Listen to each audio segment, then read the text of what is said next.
Hello, and welcome to Group 1's final presentation for an onboard EV charging system.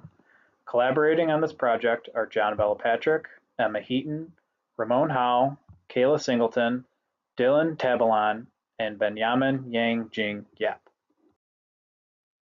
The self-charging EV system is designed to capture mechanical energy from all four vehicle wheels while in motion and convert it into electrical energy to trickle charge the battery.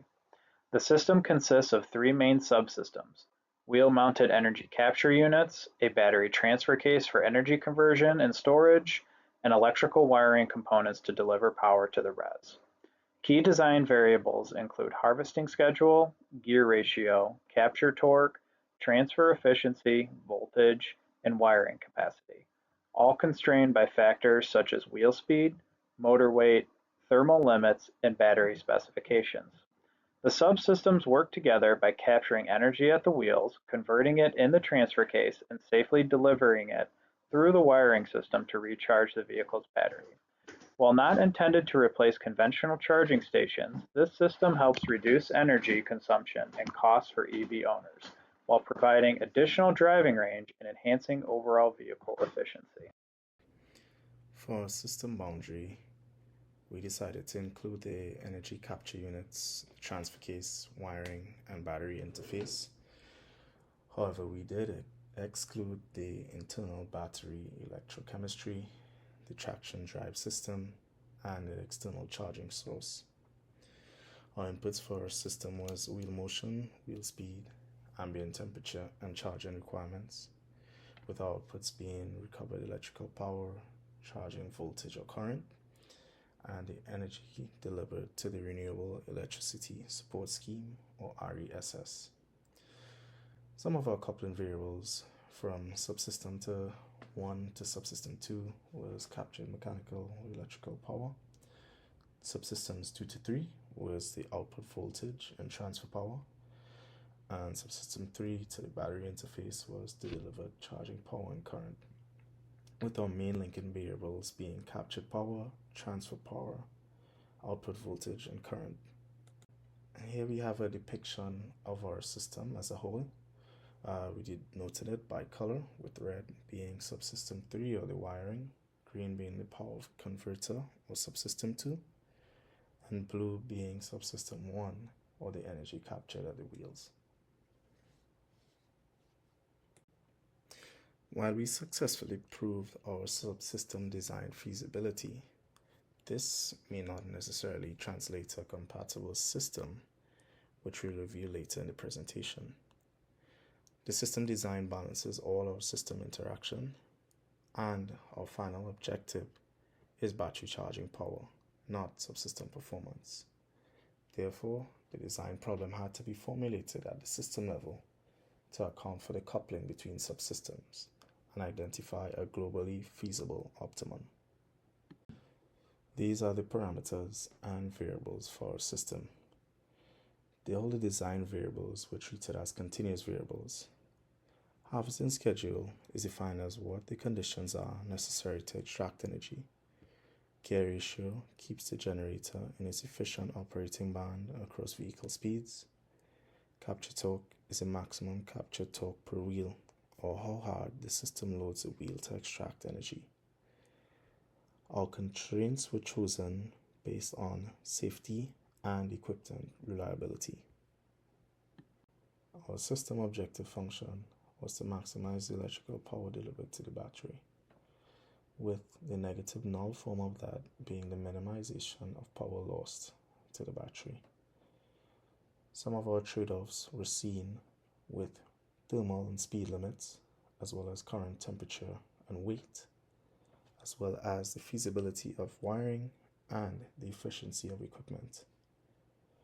While each subsystem was optimized independently with its own objective function and constraints, the system optima reflects the overall feasibility and the battery delivery rather than a single subsystem optimum.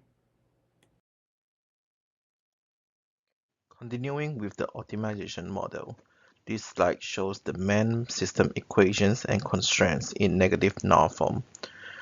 The equality relations define the key system behavior such as captured power, generated power, current, power loss, case temperature, and case volume. The inequality constraints represent the main system limits, including generator speed, thermal limit, transfer power feasibility, temperature, volume, and bundle diameter. These formulations allow all three subsystems to be integrated into one optimization model. For the mathematical modeling, we combine the three subsystems into one continuous energy transfer path from wheel motion to battery charging. The goal was to capture the main trade-off among energy capture, transfer feasibility, thermal behavior, and wiring size.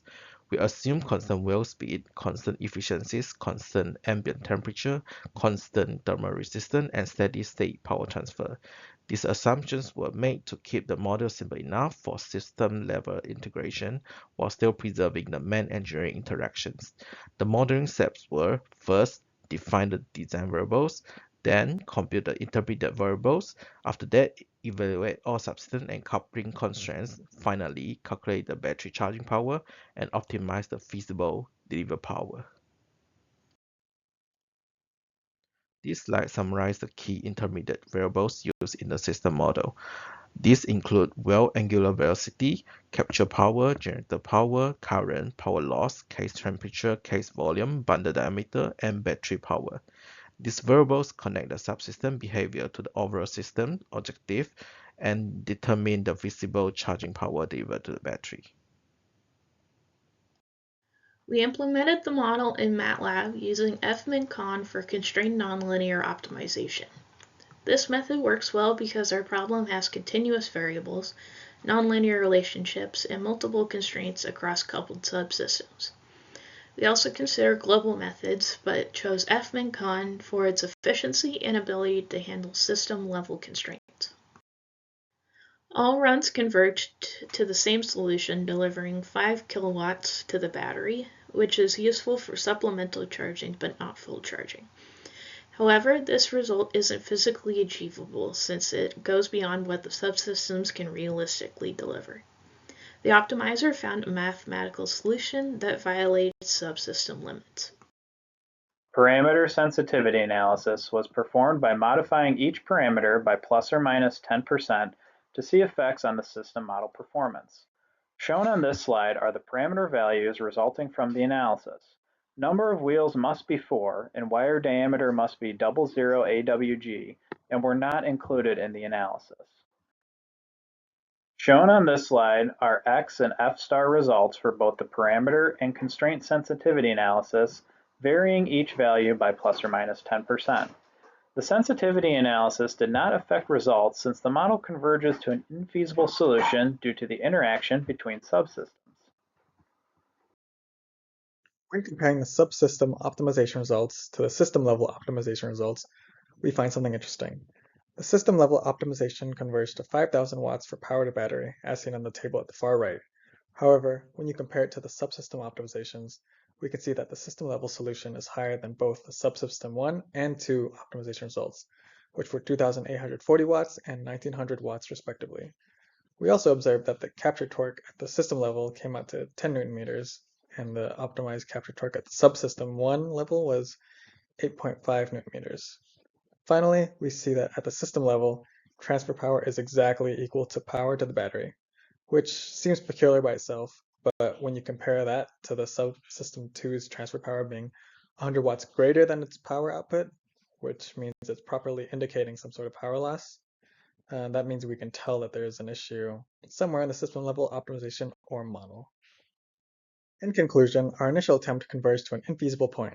The system optimization yielded values that exceeded limits from the individual subsystem optimizations and displayed strange behaviors such as no sensitivity and demonstrating no loss in transfer power. This may be due to either a coupling variable or constraint between subsystems that's not being enforced correctly in our model. From this, we can see that a complex system requires a systems level optimization, and that subsystem optimization alone is not efficient. It took both subsystem and system level analysis to vet out feasibility, constraint satisfaction, and balanced performance. To improve upon this, We can start by verifying our constraint and/or coupling variables and that they are properly enforced throughout the model, particularly as they interact between subsystems. Then we can rerun to obtain non-zero sensitivity through our sensitivity analysis. And then after that, if we wanted to extend this project, we can investigate the inclusion of dynamic driving condition as opposed to constant static parameters.